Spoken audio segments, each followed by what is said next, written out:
SIR వచ్చినప్పటి నుండి ప్రజల్లో చాలా అంటే చాలా అపోహలు ఉన్నాయి. అసలు అది ఎంతవరకు నిజం? నిజానికి ప్రభుత్వం ఏం చేస్తుంది దీనికి?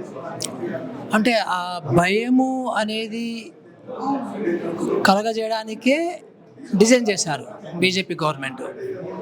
సో అట్లా డిజైన్ చేసి ఉండాల్సింది కాదు, సింపుల్గా డిజైన్ చేసి ఉండాల్సింది కానీ కావాలని. అంటే కొన్ని లక్షల కోట్ల పేదలకు సంబంధించిన ఓటు హక్కుని వాళ్ళు ఇవ్వడానికి ఇష్టపడటం లేదు. అందులో భాగంగా ఇంత కాంప్లెక్స్ డిజైన్ అనేది చేయడం జరిగింది. లేకపోతే 2002కి లింక్ ఎందుకు పెట్టాల్సిన అవసరం లేదు, అది చట్ట విరుద్ధం యాక్చువల్గా. అర్బన్కి అండ్ రూరల్కి ఉన్న ప్రాబ్లమ్స్ ఎట్లా ఉన్నాయి సార్? అర్బన్లో ఎలా ఉన్నాయి, రూరల్లో ఎలా ఉన్నాయి? అంటే రూరల్లో అది చాలా కొంచెము మంచి అట్మాస్ఫియర్ ఉంటుంది. మంచి అంటే ఒకరికొకరు పరిచయం ఉంటుంది. సో గ్రామ పంచాయతీ సెక్రటరీకి అందరూ తెలుసు, అందరికీ గ్రామ పంచాయతీ సెక్రటరీ తెలుసు. సో గ్రామ పంచాయతీ సెక్రటరీకి ఒకసారి వాట్సాప్ గ్రూప్లో పెడితే బిఏలో పలానా అంటే తెలిసిపోతుంది. అర్బన్లో అట్లా కామన్గా మీకు ఒక కామన్ హోమోజినియస్ కమ్యూనిటీ ఉండదు కదా. సో ఒక అపార్ట్మెంట్ పక్క అపార్ట్మెంట్ తెలియదు. సో అలాంటిది లేదు కాబట్టి ఇక్కడ బిఏలో తెలుసుకోవడం కరెక్ట్ కష్టం ఉంటుంది. ఆ బిఏలు అనే వాళ్ళు ఎక్కడి నుంచో వస్తారు, ఆ మూల సిటీ నుంచి ఇక్కడ పనిచేస్తుంటారు వచ్చి. సో అందుకని చాలా కష్టము బిఏలో తెలుసుకోవడం కష్టము, ఆ బిఏలోకి కూడా వీళ్ళ మీద ప్రేమ ఉండడం కూడా కష్టమే. చాలా ఆర్టిఫిషియల్గా ఉంటుంది అది సంబంధం. సిఏఏ అనేది ఎస్ఐఆర్ రూపంలో వచ్చిందని ఏమన్నా అనుకోవచ్చా?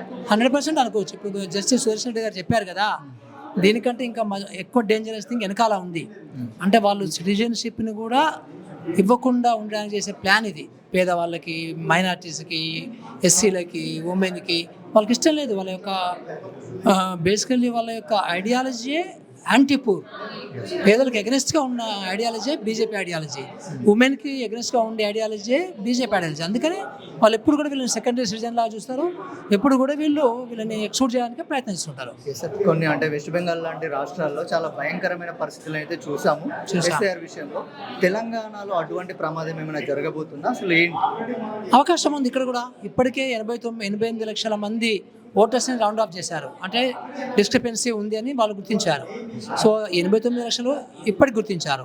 సో ఇంకా ఎన్ని లక్షల మందిని గుర్తిస్తారో తెలియదు, ఎంతమందికి ఓటు ఉంటుందో తెలియదు, ఎంతమందికి ఓటు పోతుందో తెలియదు. కాబట్టి అందరూ జాగ్రత్తగా ఉండాలి, దీన్ని వెనకాల పడాలి, తెలుసుకోవాలి, దీని గురించి సమాచారం తెలుసుకోవాలి, ఏ సర్టిఫికెట్లు పెట్టాలి, 2002ని ఎట్లా వాళ్ళు ఐడెంటిఫై చేయాలి, 2002 లిస్టులో వాళ్ళ యొక్క ఓటుకి కానీ వాళ్ళ పేరెంట్స్ కానీ ఓటు కానీ ఉందనేది వాళ్ళు సెర్చ్ చేసుకోవడం నేర్చుకోవాలి, ఎవరిని సహాయం తీసుకోవాలి వాళ్ళకి. సార్, న్యూ డెమోక్రటిక్ ఆర్గనైజేషన్, మీరు ఈ ఆర్గనైజేషన్ నుండి దీనికి వ్యతిరేకంగా ఏమైనా చేయబోతున్నారా? ఇప్పుడు మేము కొన్ని సివిల్ సొసైటీ ఆర్గనైజేషన్స్ కలిపి ఇప్పుడు ఈ ఓటర్ రైట్స్ ఫోరం అనేది ఏర్పాటు చేయడం జరిగింది. సో మళ్ళీ కూర్చొని ప్లాన్ చేస్తాము. ప్రస్తుతానికి అవేర్నెస్ బిల్డింగ్ చేయడానికి ప్రయత్నం చేస్తున్నాము. అట్లాగే ప్రజల సమస్యలని సిఓ దగ్గరికి, గవర్నమెంట్ దగ్గరికి తీసుకోవడానికి ప్రయత్నం చేస్తున్నాము. సో ఇంకా ప్లాన్ అవసరం కూడా చేస్తాం. Thank you.